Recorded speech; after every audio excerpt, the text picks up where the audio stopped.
Hello, I'm Lise Colucci, and I'm one of the life coaches at queenbeing.com, where we help you to discover, understand, and overcome narcissistic abuse in toxic relationships. And hello, if you need any information, I'll just start off about narcissistic abuse, recovery from narcissistic abuse, or anything like that, head over to queenbeing.com, where we have lots and lots and lots of information. Hi, Karina. And if you need information or peer support, check it out over there as well. Because at queenbeing.com, there is information on where to find peer support and peer support group as well. And if you need information on coaching or group coaching information, head over to queenbeing.com. It's all in the comments section or the main description of the video, but you can find my coaching page there. And the group coaching, check out the main comments of this. It started this week. It starts again, Wednesday or Friday. So we still have Friday to start, but it goes continuous. You can join anytime. Anyway, let's get going. Today we're going to talk about social anxiety and narcissistic abuse. Hi, Fancy and Angela and Zvanusha and Karina. You got a job? Talk about it. What happened? Excellent. So is this like putting you on a path to freedom or what? Tell me what's going on. That's exciting. Okay. So let's get started. If you want to know your power and overcome toxic relationships, hit the subscribe button, hit the thumbs up, and let's continue on this healing journey together. Okay. Let's see. Hello, Katrina. Hello. All right. Social anxiety. This was a request from one of you guys to talk about social anxiety. I can't remember who said it, but we're going to just start. So, the fear of being around other people, the fear of being out in society, of being social, of being around people, the fear of being scrutinized by others, of being ridiculed, of being judged, of being measured up, the fear of doing something wrong and being embarrassed, fear of freaking out and panicking in public, the fear of speaking in front of other people, even to voice something you need, like, may I please have a napkin, or whatever, the fear of the panic that comes over, it creates a ton of anxiety, right, for a lot of people after narcissistic abuse. And some of the reasons are, hidden within the abuse, right? That when you're with a narcissist, our lives become so isolated and so hyper-focused and controlled by the narcissist. And we're hyper-focused on maintaining a relationship that's not maintainable. And we're failing at every turn, so we think, because everything we try isn't working and nothing is making things better. And there's the constant devaluing and the putting down and the ridicule and all the things that they do. A lot of times a narcissist will even tell you, there's no one in this world who's going to put up with you the way I do. There's no one there's people look at you and think something's wrong. They tell you all kinds of things that belittle your self-esteem and your self-worth and make you believe about yourself that there is something socially wrong with you and that they're doing us a huge favor by putting up with us. So what do you guys have? Hi, Belle. How's it going? Haven't seen you in a few. What do you guys want to talk about with the social anxiety? This was somebody's request. And, it's anxiety in general after narcissistic abuse is huge. So we'll talk about that a bit too. But with the social anxiety side, it really is about, it's hard to go out and reintegrate and be back with people and be back in the world. The narcissist is our safe place. Isn't that scary and sad? They become the place of the only person that we think will tolerate us, the only person that can put up with us, all of that, because that's what they're feeding your brain. And that's what they're feeding your belief system. So, and it's not true, but it's what the abuse, as part of trauma bonding is wanting to turn back to the abuser for the relief from the pain we feel and the fear we feel. And that's part of how the trauma bonding cycle works. And so we got to break that, right? And move on, even though it's uncomfortable. Hi, Crystal Jean. So let's talk about let's see. I feel like I say weird stuff and don't respond normally now. Hard to explain. No, I totally get it. Then you panic. So it's like your foot's always in your mouth and you feel like you're right. It's like nothing comes out with the flow that it would if you had the self-confidence, if you hadn't had the abuse happen. And you become hyper aware of every little nuance of what you're doing. It's like, why did I do my nose like that? That was weird, or why everything, people are looking at me and this, I nicknamed myself Spaz. Yeah, I have had that name too. Yeah. Abuse strips us of the ability to feel safe in this world. It does. And yes, the noises and all. Yeah, well, you see me on here. Okay, so part of it is, okay, that is human, to be to not be a robot, right? And to not be everything perfectly eloquently said as if you're in some 1940s movie, darling, and everything is spoken very clearly and articulately without any pause or anything in between, which I can't even keep up. Okay, so it's normal to be a stumbling, silly, whatever you are. It's normal to be who you are. It's normal to mumble. It's normal to be who you naturally are. But the narcissist has shone a spotlight on every nuance of our character that is something they can point out that we might feel uncomfortable about. And so now those things are super highlighted and super exaggerated in our head as if everyone sees them. But to tell you the truth, people who are natural, and I mean, think about it. If someone's natural and they're even if they're stumbling on words or they are goofy or they are quiet or whatever they are, them being who they are is actually what makes it great to be around them and talk to them. So the thing we're actually fearing is a part of ourselves that we should embrace a little bit. Sometimes the stumbling comes from the anxiety though. And so that maybe is just accepting and nurturing yourself through the discomfort, through the awkwardness, through the stumbling on words, and turning off that judging voice and realizing that's not needed here. What's needed here is to just be here. It's okay. And, the trick of turning off that judgment is what we can talk about too. Let's see. Crystal Jean says, oh, wow. Yeah, he was my safe person. I was getting to the point I couldn't do much without him. Such a noodle bender that he was my abuser and my savior, isn't it? That's the trauma bond. That's Stockholm syndrome, right? You can have prisoners with unlocked doors, free will, and they won't leave because of the way the cycle works, because of the hot and cold, the good and bad, the way they break you down emotionally and psychologically and build you up at the same time. The me and you against the world thing. It's us against everybody else. That whole thing that they do really does a number on our brains, right? And how we feel and what we believe about ourselves and everything else. So, yeah. Okay. Belle is saying, I've always been an introvert, but I have become Miss Havisham of my little village. I rarely leave. When I do, I feel the looks of surprise. I have not been in a grocery store in years. Huh. I know. So yes. So what do? We get back out there little by little, through the discomfort, through the tears. It's okay. And we get back out there. We build our self-confidence. We boost our self-worth. And we start looking for things around us that aren't related to ourself. When you're feeling really self-conscious, and say you're standing there and you feel like everyone's looking at you, can you put your focus on something else? Probably not really easily, but I bet you could. If somebody made a loud noise, you'd turn your head. So you definitely can. It's just getting the thing that you're looking at to be as exciting or more exciting than the thing that you're thinking about that is causing the judgment. Does that make sense? Like if someone made a huge noise behind you, you would turn and look, and you'd completely forget for a second that you are trapped in your own judgment of yourself and your own fear that other people are judging you.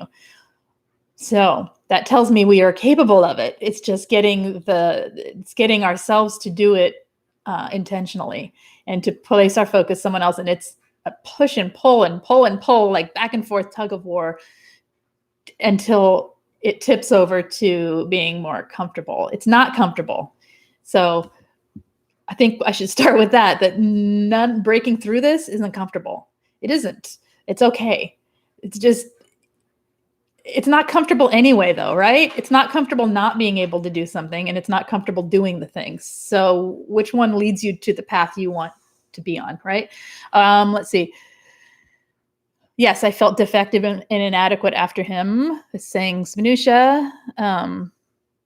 Nikki says, great topic. I struggle with this lots of eye contact issues, and I feel uncomfortable around men in public, like stranger danger, but I'm an adult.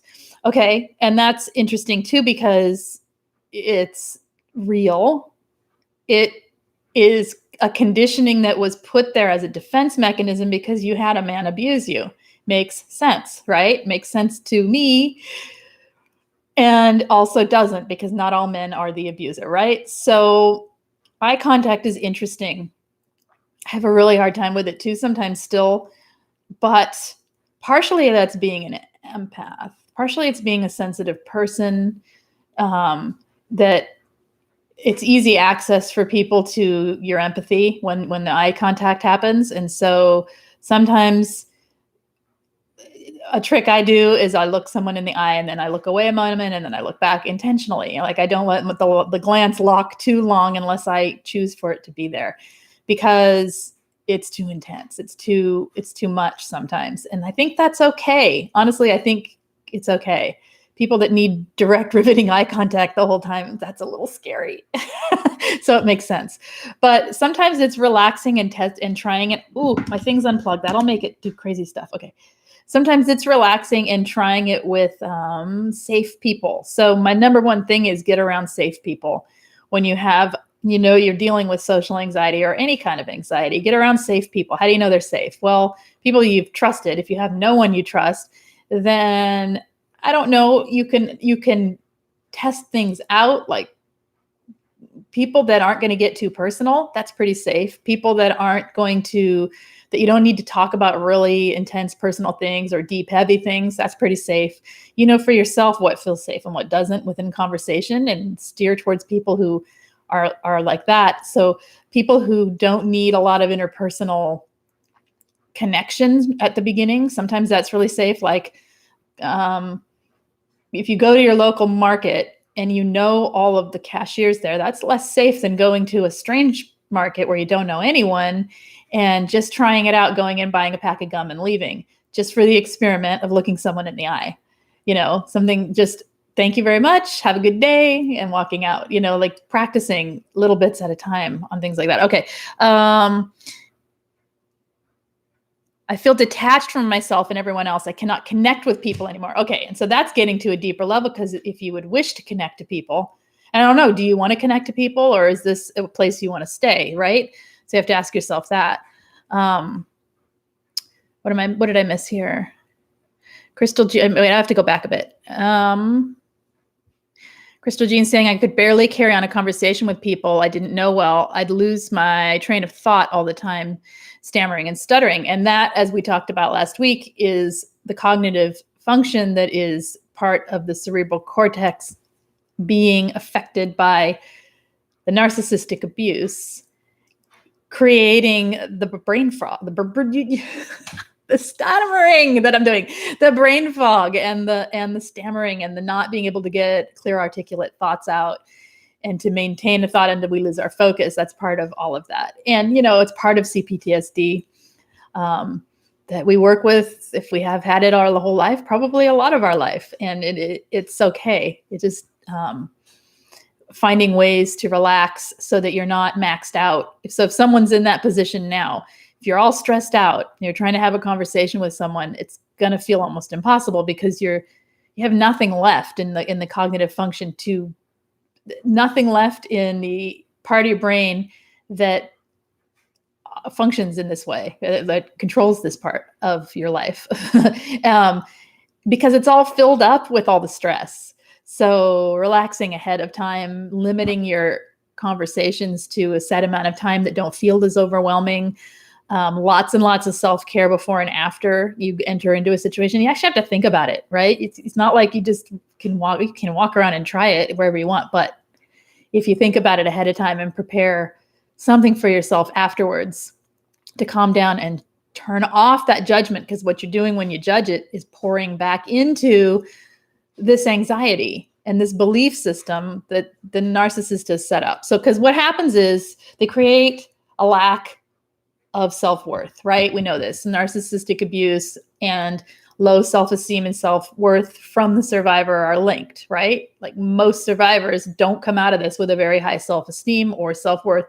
They often feel shame and guilt about themselves. And it also creates self-doubt. And the way they do that is they're always taking apart everything you do and showing you why you did it wrong and how it wasn't right. And how nothing you say is accurate. You could be the most articulate person in the world, and a narcissist will gaslight you and confound you and befuddle you while you're having a conversation and make you feel like nothing you say makes sense because they're not making sense, right? Word salad is a bunch of words tossed up, confusing the heck out of you and making you feel like you're participating in a nonsensical discussion.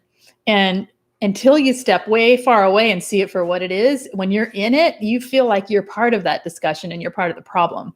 And therefore you are not articulate. You can't have regular conversation, and your self-worth and the ability to your self-doubt rises, your self-worth drops, right? So we lose trust in ourselves because of the abuse. We lose trust in our ability to judge situations, to know whether something's safe or not safe, to know, like, we couldn't trust ourselves enough to get into a relationship with someone and not see this. You know what I mean? Like, we didn't see it. And so how can we trust ourselves with anyone? How can we trust that what we're seeing is real? How? Well, the how is, you see how long and how much information there is out there on narcissistic abuse, on toxic abuse, on manipulative relationships. There's such an amazing volume of information, books and books, videos and videos. It takes a long time to grasp the enormity of what this abuse is. And so now that you are learning it, you are equipped in a whole new way to learn to trust yourself around other people and around the situations. So you see, what we don't trust is what we were before we knew. And what we need to learn is that as we understand things and as we move away from it and we realize we don't want that in our life, that we have acquired self-trust. But we are not seeing it sometimes because we're thinking we're the person we were when we came in. Does that make sense? All right. Okay. And another thing that being with a narcissist does that makes us have social anxiety is, this came from a question that was left on a comment. She says, how does a survivor bond with a narcissist's groups of friends, when the whole time they are constantly, as the survivor, putting on a show as if everything's okay? In other words, how are we presenting ourselves to other people, describing our relationship, talking about our partners in positive lights like we would if we were in any relationship, right? Knowing that somewhere inside of us, knowing that things aren't right. We're constantly lying, not intentionally, not because we want to lie, but we're covering up and taking accountability for the narcissist's poor behavior by taking it on ourselves, right? And so when we're living this lie and you're out in the world living a lie and protecting that lie, what does that do? How can you trust yourself, and how can you feel like you're being authentic, right? And how can you relate to people? So you see, it makes sense why this all comes up. Okay. What we have here,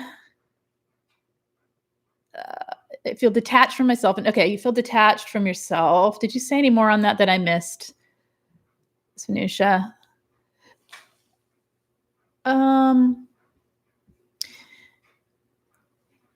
Okay, so where'd it go? I feel detached from myself and everyone else. I cannot connect with people anymore. So I read that before, but I want to talk about that a little bit because it's a good one.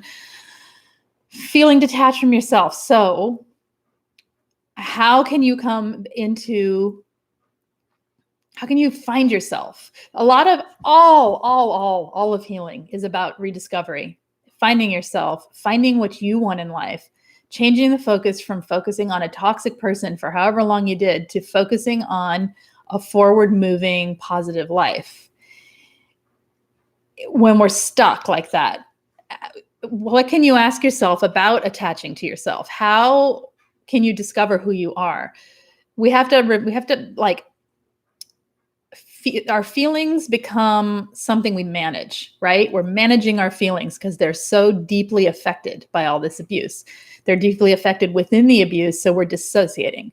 And then afterwards, we're trying to sort through them as we, feel things and have the pain and all of that. But it's really hard sometimes for people to come back into contact with themselves and to feel like themselves again. So I can speak personally and I can speak generally. But I think for a lot of people, it's finding things you enjoy, listening, music, sounds, food, tastes, using your senses. Okay. Using your senses, it seems like it wouldn't do anything. But our sensory awareness of our world is directly linked to our emotions a lot. I mean, obviously, right? You hear a song that reminds you of the narcissist, you're triggered. It's just a song. Why are you triggered, right? So we can do the same thing with ourselves by find new things you like. It doesn't have to be old stuff. If you can go back to something old that makes you feel like who you were, that you want to feel like a piece of yourself when you were happy, then do it. If you don't have that memory, then create it. Find new music. Try something new every day. Taste some new foods. Smell some scents. Get some candles. Do something. Get something around you and start thinking about things when you are having the experience with the sensory things of positivity. It helps your brain link the positive, something positive that's real to you. Like, I don't know, it's pretty warm in here. It's not cold like it is outside. Anything positive, right? But I'm feeling this, like whatever you're feeling emotionally. Oh, that made me laugh today, or I was happy about that, whatever. Go through like a little mini gratitude something while you're smelling a candle or while you're eating your meal that has a flavor that you like, whatever. And help yourself link back to yourself, your experience of life right now, linked back to something positive within your day and a sensory experience at the same time. And then as you know how it is, if you're driving along and you hear a song from 20 years ago, it makes you feel like you were then, and you have a sense of yourself. That's what we're looking for. So, and then connecting with other people, that can take time, it can take, if you can't connect with yourself, how can you connect with other people without it being like a codependent thing or I think we have to connect with ourselves in order to connect with others. Don't you? I don't know. Maybe I'm wrong there, but let's see. You are taking yourself back. Excellent, Robin. And hello, Paula. The topic is social anxiety after narcissistic abuse. Crystal Jean says, he said, no one else would ever want me. No one would love me like he could. And honestly, I believed him. Yes. Oh, yeah. And they're convincing through it because by the time they're saying that to you, you're so broken down that you believe it so fast. It's so easy to believe something like that when you're a people-pleasing giver type of person and you've been broken down. Okay. Let's see. I know this is weird, but he refuses to open the fridge door. And last night, after a horrible aviation crash that killed friends of my family, I went downstairs at night, which I usually don't. And he insanely OCD about opening the fridge. So he leaves the leftovers out all night. Ugh. Yuck. Okay. I used to travel internationally alone all the time. Now I feel uncomfortable just going to the grocery store. It's upsetting and frustrating. So what are you doing to work through it, Nikki Ann? And what are you coming up against when you try to work through it? Because, I mean, really, some of this is you got to get out there and try it, right? And it's going to be uncomfortable. And then the other part is, how do you self-soothe? How do you calm yourself? How do you nurture yourself? And then another part is, what are you doing to build your self-worth? What are you doing to build your self-esteem, your self-confidence, all the things that I talked about, self-doubt, self-worth, um, all of those things that they have broken down, your trust in yourself. How are you working to build those up so that they go together, right? It's kind of like we want to wait for it to go away and just hope it will. And sometimes it does, but sometimes it's years, right? So what can you do to move toward it? Let's see. Crystal Jean, I still have troubles around professional older men. I've never had a positive male role model in my life. Well, that might be something that might be something to look for. Let's put it this way. That might be something to look for archetypally versus a real life person. Or character versus a real person for now. Because there's a part of you that needs to hear the things it needs to hear from a positive, male, right? We need to have the influence of it in our lives, positive male, positive female, right? And when we don't have it, how can you build it for yourself? So sometimes like looking at characters or an archetype, like the hero or the whatever, the whatever would be your archetype for a positive, think about it, create them, put them together in your head and make a pretend model of it, even write it out and see what that looks like.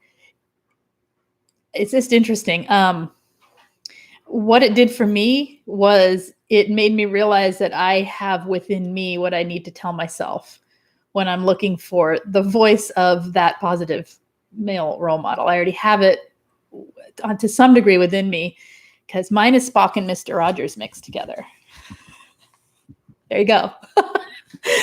And it's the logic and the heart at the same time, coming from the perspective of sort of asexual benevolence, right? That feels safe and is a voice I can turn to when I'm looking for that. Like, what would that sound like coming from that voice? And that isn't like directly dealing with actual people, but it also, I don't have then the reliance on other people. Like I don't need to go looking for a male role model out there. If they're out there, they're out there. And if they're not, they're not, but I don't need to go looking for it and worrying about it. Okay. Let's see. I still have troubles around, I just read that, didn't I? It's so frustrating to see the difference, trying to build up slowly, but patience is hard. Patience is ridiculous. It's not fair, but it's what it is, right? It is slow. It's ridiculous that we have to be so patient after all this. We should just feel better, but it's not the way it works.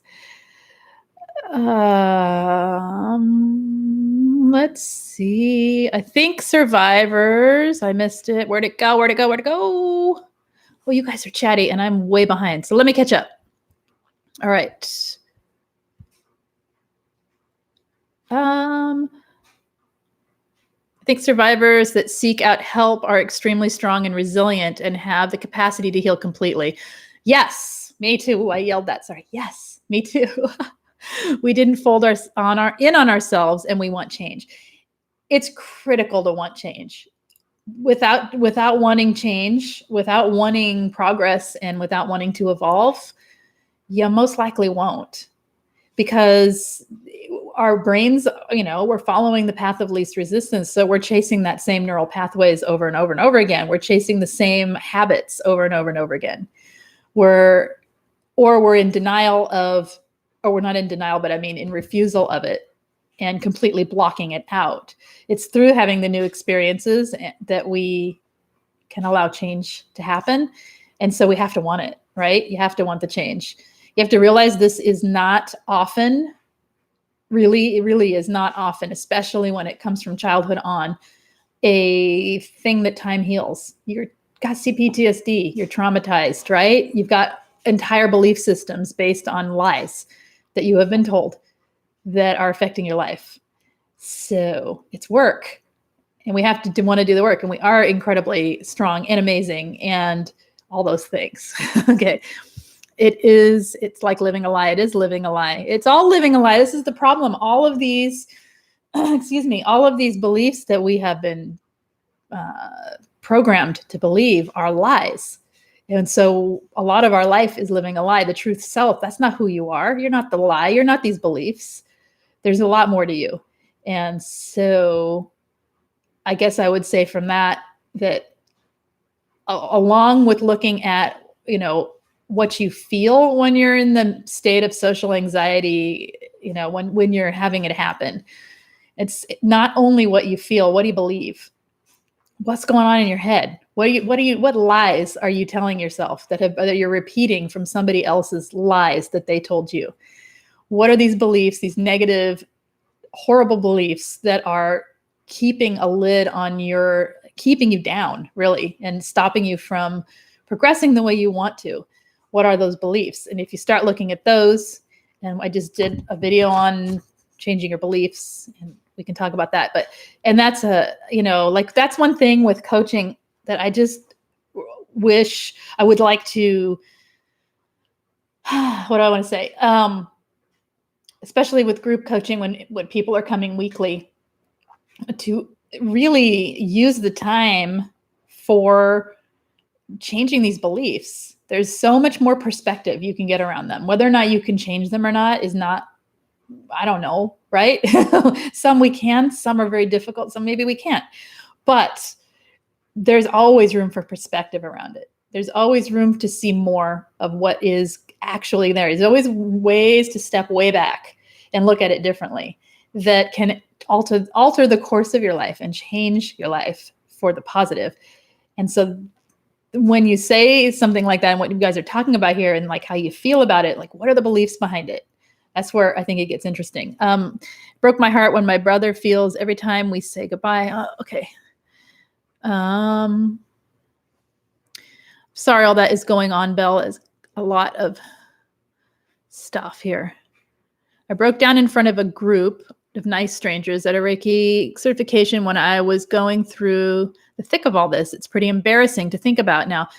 Why is it embarrassing? If you saw someone breaking down, what would you feel for them? My guess is nothing embarrassing. You would feel concern probably, or, probably wouldn't be something embarrassing. Oftentimes we assume, okay, here's one, stop making assumptions about what other people think. Don't assume other people's thoughts.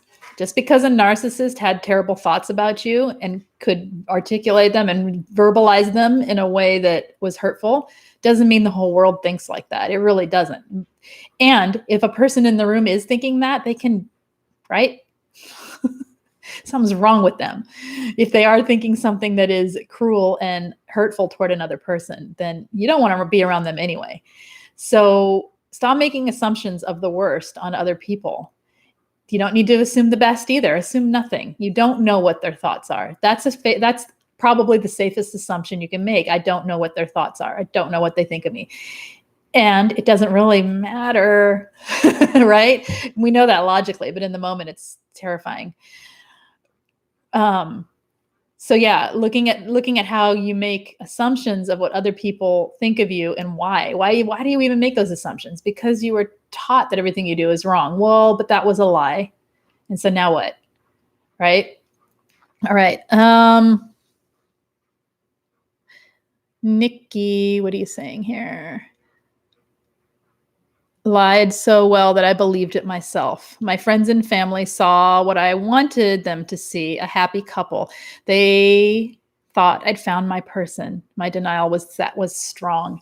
It is. And I think that when we coming back to that question of how do we bond with the narcissist's friends and family, or anyone who is in the circle of the both of you and the narcissist, we bond through lies.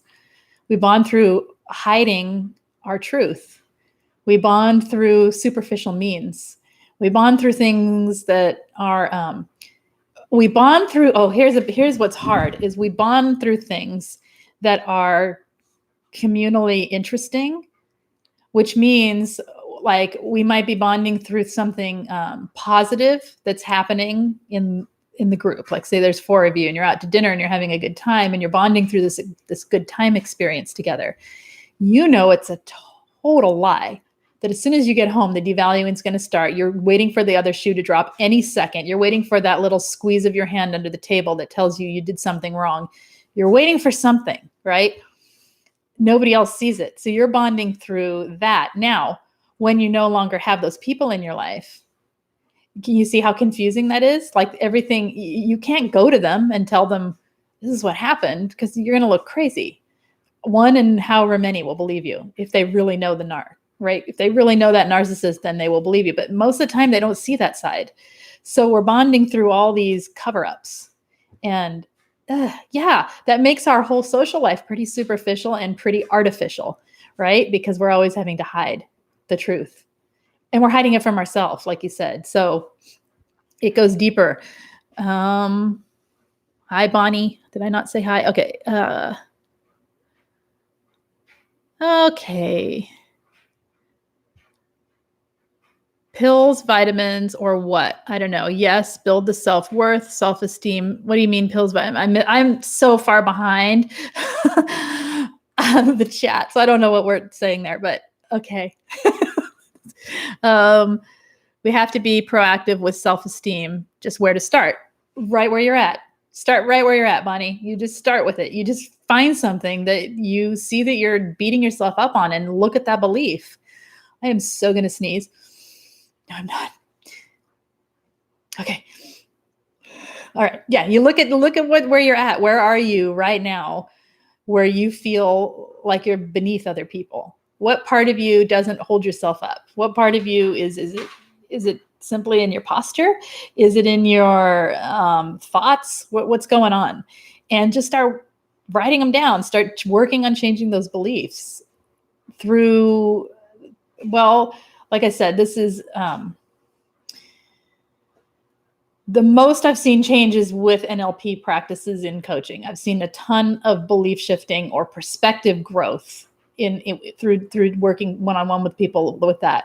So on your own, things like restating negative beliefs, it really does make an effect. It takes time, but you have to really, really, really get dedicated to that kind of thing so that you are creating the new thought patterns in your head.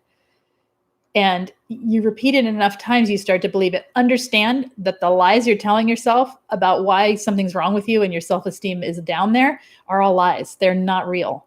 Okay. We can prove they are real because we can point out all the flaws we have, but that's also not real because everybody has flaws. There is no perfect human. And these flaws are what makes us who we are. They're not flaws. They're just parts of ourselves, right? They're something that we don't do right isn't wrong.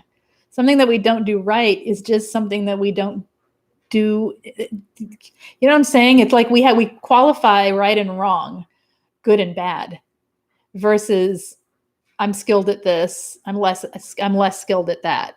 Does that make sense? Or I need to build my skills more in this area. And in this area, I'm pretty skilled. Like we have this good and bad qualifying, judging scale all the time because of how we were taught. Instead of, oh, I need to build these skills in order to get there, which has no judgment. It's just a measure of, I want to be there and I'm here, so I've got to build the skills to get there. There's no judgment instead of something's wrong with me because I don't know how to do this thing, or I say things this way, or whatever it is. Okay. You do it all. Stop looking for someone else to fix it for you. Yes, you do. Yes, we do. Let's see. Why is that blocked? Okay. Okay. When you've had mostly narcissists in your life, the narcissist attack is brutal. It sure is. And it's still in your head rattling around, right? So that's the stuff we got to, if you can't get rid of it, get more room around it. See that there's other possibilities for what's true. Like state one and I'll help you. Like it's hard to speak when they're not in my own head right now. All right. Okay. So anything else with the social anxiety? I don't know how, I think I kind of got a little off topic, but that's okay.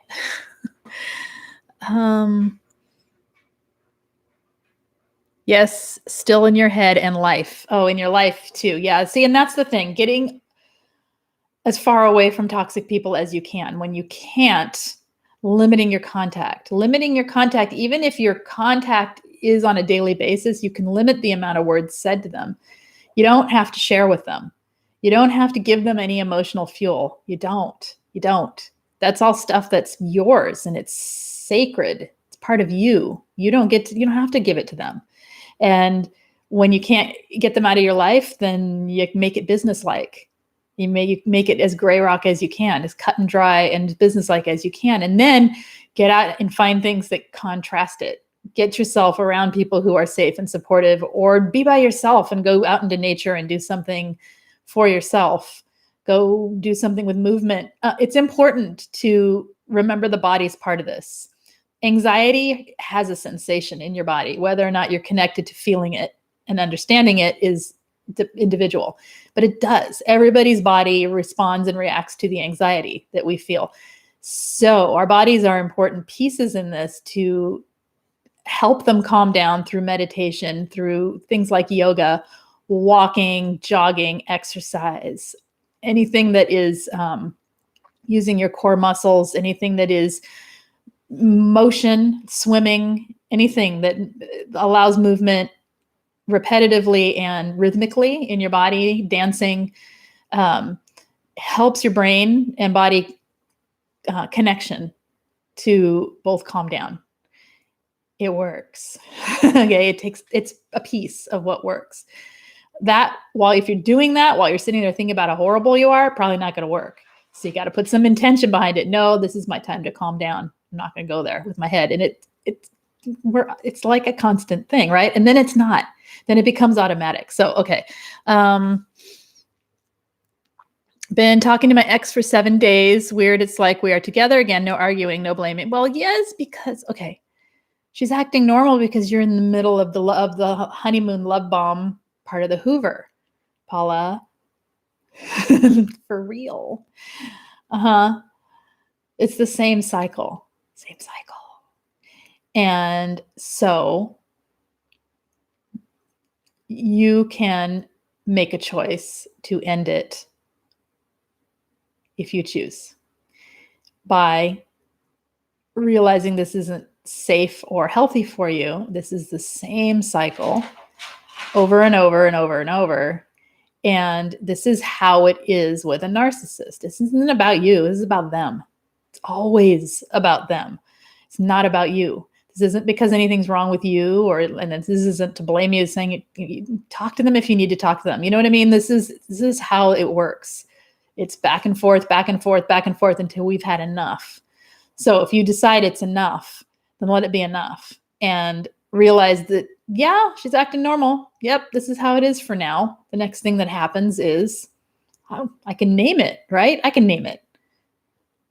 We know what happens. She starts to devalue you. She'll say something like, I never should have been talking to you. This is bad for me. This is so painful. And then I need you so much. And then, you're the only one I can talk to. But get away. I don't want you in my life, not for real, not like as a partner. I just need you. I need you to be there for me. All that stuff starts. So, deciding what is good for you is what matters, not what feels good in the moment, because you're getting the relief from the trauma bond pain. Is it spooky? Did I call it like she says it? Because it's the same thing over and over with them, right? I think I have enough of the story to know her. Yeah. I think from what you've said before, that that's what came to me, that how she would say it, her method. So know that's coming. If you're going to talk to her. Know that's coming. When it comes, go, oh, there it is. Oh yeah, baby. Okay, bye-bye. And I'm done. I'm out. Try to separate your own emotions and feelings about what you're getting from it from what's actually happening. Step back and see it. If you're going to be in it right now and you're going to talk to her, see it for what it is. Don't lie to yourself about this is different. This is not different. It's exactly the same cycle over and over and over. And it will be over and over and over and over and over and over and over for the end of time. It will be. So, or to the end of time. So anyway, yeah, so you're on edge and it's soothing, right? Because your trauma bonds are all triggered right now. Try to step back and see it for what it is. And when she does her next cycle, just tell yourself, there it is. Don't tell her, tell yourself, there it is. That's what I was looking for. I need to step out of this. I need to not be part of something like that, instead of now I feel hurt because she did this to me, or now I feel all the pain again. Try to see it exactly for what it is. It's her cycle that she's putting on you, right? Okay. She wants a reaction from you. Exactly. She does want a reaction. Okay. Angela's saying, I started saying hi to everyone encountered in non-crowded areas, and I have met some very kind and interesting people. It's been helpful. Yes, sometimes perfect strangers are the answer. The non-crowded, easygoing. There's a nice looking little old lady. There's a, pleasant, where it doesn't feel threatening. And just saying hi. Hey, how's it going? Have a nice day. Being the happy hi person it does help break that feeling of being so separate from other people, because the narcissist isolates you and makes you theirs, right? They contain you and make you theirs. And we are then separated from the rest of humanity. It's like a cutoff from other people. And so when we stay there, but we don't want to be there, so yeah, it can help you kind of reconnect with other people and realize you're part of humanity. Okay. Let's see. Laurel says, oh, it moved. Okay, I just developed a really bad rosacea out of nowhere. I think the stress finally caught up with me. Oh, I'm sorry. Neuron energy. How do I stay focused on going no contact? I have a plan. You come back to it over and over and over and over again. You reinitiate.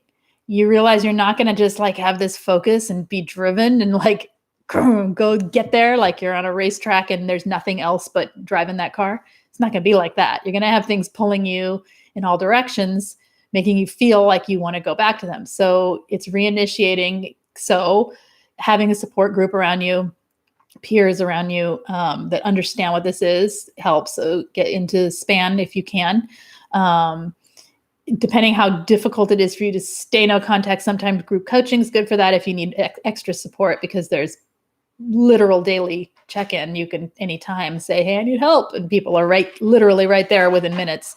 And sometimes on your own, without those things, self-care, lots of self-care. And by that, I mean focusing on what's good for you in the moment, what you need in the moment, what nurtures you, what smells good to you, what tastes good to you, like finding things to give to yourself like you would to give to someone else who was in need, and giving it to yourself. You're not only, it feels sad, like somebody should help me and do this for me and be by my side, but in effect, really what you're teaching yourself when you're doing it for yourself is that you can give to yourself what you've been giving out to other people. And that it's important to do that. And so it's a good time to learn self-care. Staying focused on going no contact, make a list of all the negative, horrible things that this narcissist did to you. Keep adding to that list. Keep it separate from everything else and have it where you can see it when you feel like reaching out to them. Understand what trauma bonds are, that every time you have contact with the narcissist, you are reinitiating the trauma bonds and making it harder for yourself to maintain the no contact.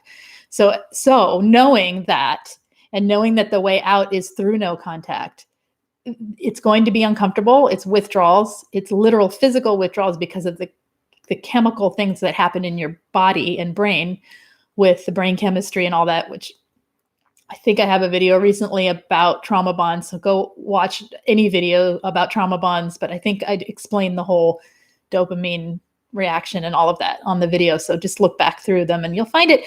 And understanding what the trauma bonds are can help at least be like, okay, I don't want that. I don't want to go there because I need to break this. Hope that helps. There's a few ideas. All right. Okay, Lise, I see my name. How can narcissists be so different? Okay, if you don't have empathy, you're completely different. It having empathy for other human beings is for other things, right? Having empathy for other human beings, let's put it that way, is different from one another. Hey, don't growl and bark, you guys. I know. They seem loving and overprotective. Others, like mine, are violent. Oh, how are they different from one another? Because they are different people. Because they don't have. It's not like they're not robots, right? They're humans. They have their own take on the world. They just don't have fully formed personalities. They have masks they wear. They have different life experiences. There's different types of narcissists based on personality type. I mean, they have personality types, even though they don't have fully formed personalities. I don't quite know how that works, but they seem to fall into categories of the same personality types, like as we can, because they have they have brains too that work on patterning and beliefs, right? So if they have X beliefs about the world, then they have Y responses, right? If they believe one thing, then they respond one way. And there are different, there's different types of people. So it comes out differently when someone has been really, really, I don't know, it depends on why they became more narcissistic and why their empathy never developed, or if it was born that way. I don't know why they're actually made, because I don't think they can actually prove why. I think it has something to do with how someone's born and something to do with how someone is raised. So you can see how it would be different just based on experiences. What if the narcissists are not but borderline? Many borderline people are toxic. Okay, it depends on the degree of severity. If they have BPD, then they need to be in therapy on their own, healing their life, fixing their life before they enter into a relationship, and they need to be doing it for themselves, just like we need to do for ourselves the healing that we need to do. Okay, but in particular, you can't. There is a lot of similar toxic behavior with someone with severe borderline personality disorder. Not everyone with borderline is toxic. Okay. That's the difference, because they have empathy. There is a difference. They are usually not wanting to hurt other people the way a narcissist is. However, they do often. Okay. Not all of them. And this is a tricky one to talk about without,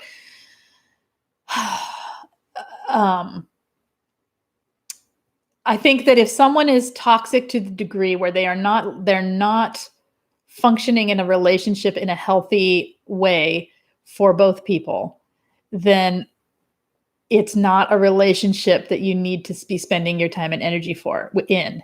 If you're unable to break the ties with them, there's something up. Okay. If you keep going back and you are fully trauma bonded, then there's some abuse going on that's creating that situation. That's creating that bond that is unhealthy. So it doesn't really matter what you call the person, what you label them. Toxic relationships are toxic relationships. And like I said, not all borderlines fall in the category of toxic, but especially if a person has learned to manage and make changes in their life, because they do have empathy and they can form some level of accountability versus a narcissist who cannot. But that doesn't necessarily mean that the relationship is one that is salvageable or healthy for you, the survivor of their abuse, right? I don't know if that answers it, but that's what I think on it. And also remember, like, borderline's a hard one to talk about because a lot of survivors are diagnosed with that incorrectly. A lot of people with CPTSD are diagnosed with that incorrectly. From what you've told me about the way the person in your life behaves, they sound more on the narcissistic or highly toxic side of things. just from what you've said here. And obviously I don't know them and I can't diagnose anyone anyway, but you have to like measure the amount of toxic. Like, why do you want to have toxic around you? Why are we more apt or more willing to be around someone toxic and more afraid of the unknown? Right? That's what I question. Like, why is it easier to be around a known toxic person than it is to just go out and meet people that are unknown? Well, because it's like the known monster in the room or whatever is, we know how to manage it. We know how to tolerate it. We know we can cope with it, right? But one that is unknown, a person unknown becomes scary, and then we have this social anxiety wrapped up around it. Okay. Let's see. I'm going to end here in just a second. Any other questions? Whoa, it jumped. A toxic person is a toxic person. Yes, people don't change unless they really want to. You have to really, really think about how hard. Okay, so you're in a relationship with someone. You don't know if they're borderline or a narcissist. You know that their behaviors are toxic. You know that they're abusing you. You know they give you the silent treatment. You know they shift on you. You know they gaslight you. You know they one hot and cold treatment you. They discard you all the time. They pull you back in all the time. You know this is happening. What was my point? That you know that toxic is toxic. Okay, think about how much it would take for a person like that to change. Like for real, based on how hard it is to change when you're all by yourself, you got no one toxic around, and you've got all this support, you've got all this help, you've got people pouring energy into you, you're pouring energy into yourself, you're trying to bring in positive. How hard is it for us to change? It's really not easy, right? It takes time and energy and focus and dedication and the like strong desire to have a better life. So why would they change? Most of the time they won't, right? Because there's no need to. They can just go find someone else to dump it on. All right. Still so painful when you've gone no contact, but actually the best thing to do if possible. Yes. I've got one asking for someone, but not really. 7:30. I need your help today. A car show.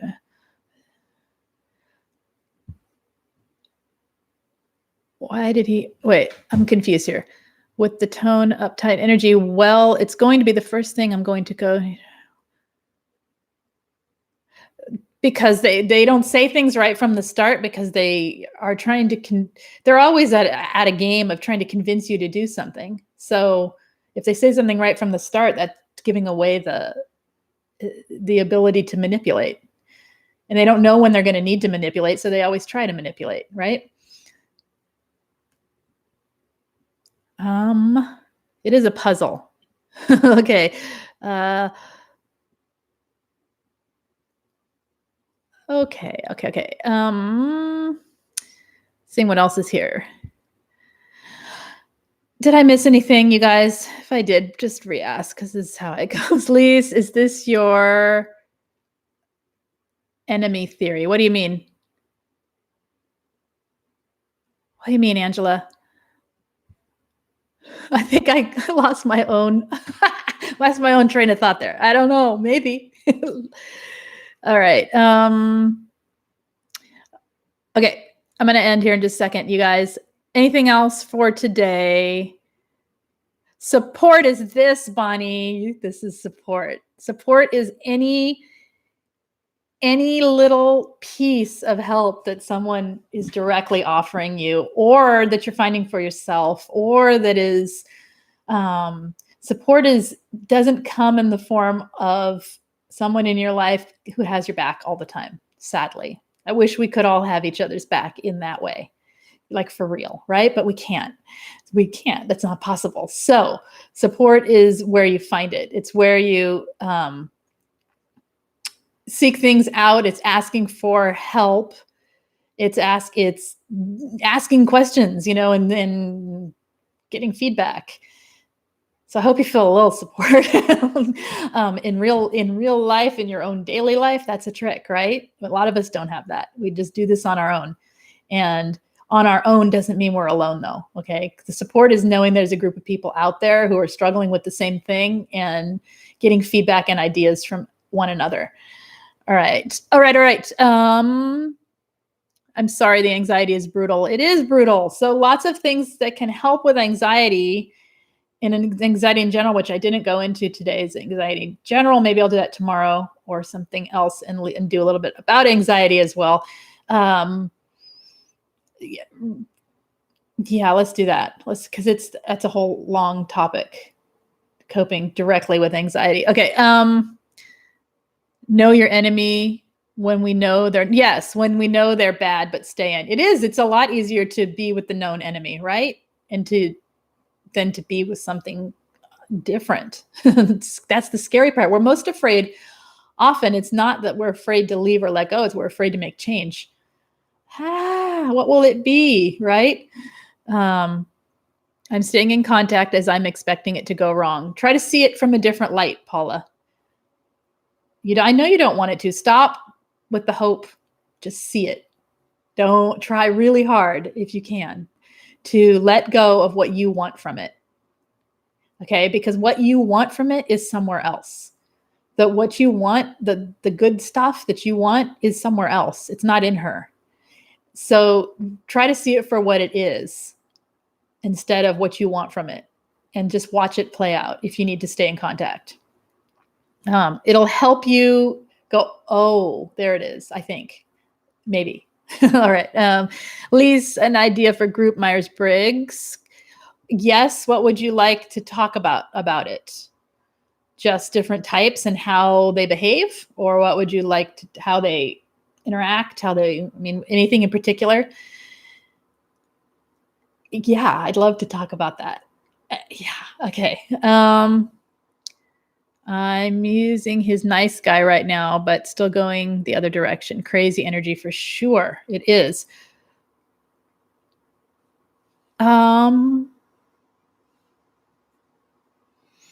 Okay. Try not to give her any supply and see what happens. I'm not, feeding it back into her. Okay. All right. Okay, you guys, I think that's it for today. I hope that was a little bit of information that was useful. And if you have any, tell me what it is about Myers-Briggs you want to talk about, because that's a big topic. That's a big topic, like how it relates to narcissistic abuse, or how we, no, stay. Who, me? You want me to stay? Okay, stay a little bit. Yeah. What do you want to talk about? We could talk a little bit about it right now. What do you want to talk about, Bonnie?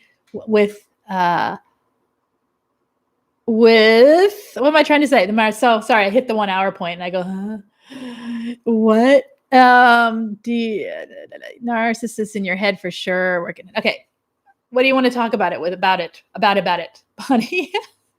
In particular, because that's a big topic and it's something I think about constantly. So I can go in any direction with that.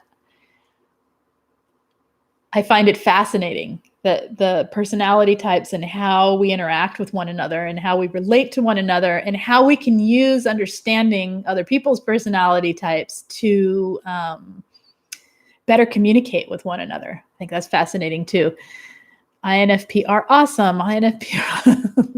So yeah, you're welcome, Nikki Ann. I'm waiting to see what Bonnie says before I end here. Not Bonnie, Belle was asking, getting narcissists out of your head as a topic. Is that what you're saying, Bonnie? Is that it? I don't know. I don't know what to talk about anymore, Paula. I'm out. I'm out of ideas. Please, how many empaths with narcissists are, how many empaths with narcissists are INFP? A lot of INFP end up in relationship with narcissists, or rather the ratio of people, it seems. INFPs, INFJs, ISFPs, ENFPs, ENFJs, mostly. There's others, of course, there's other types, of course, but the ratio is higher on those that I have seen. That's just my own asking and not any scientific research. So, when a narcissist is at work becoming obsessed with destroying you. Oh, narcissists at work becoming obsessed with destroying you. Okay, narcissists in the workplace. That's a good topic too. It helps me to consciously redirect my thoughts. What does?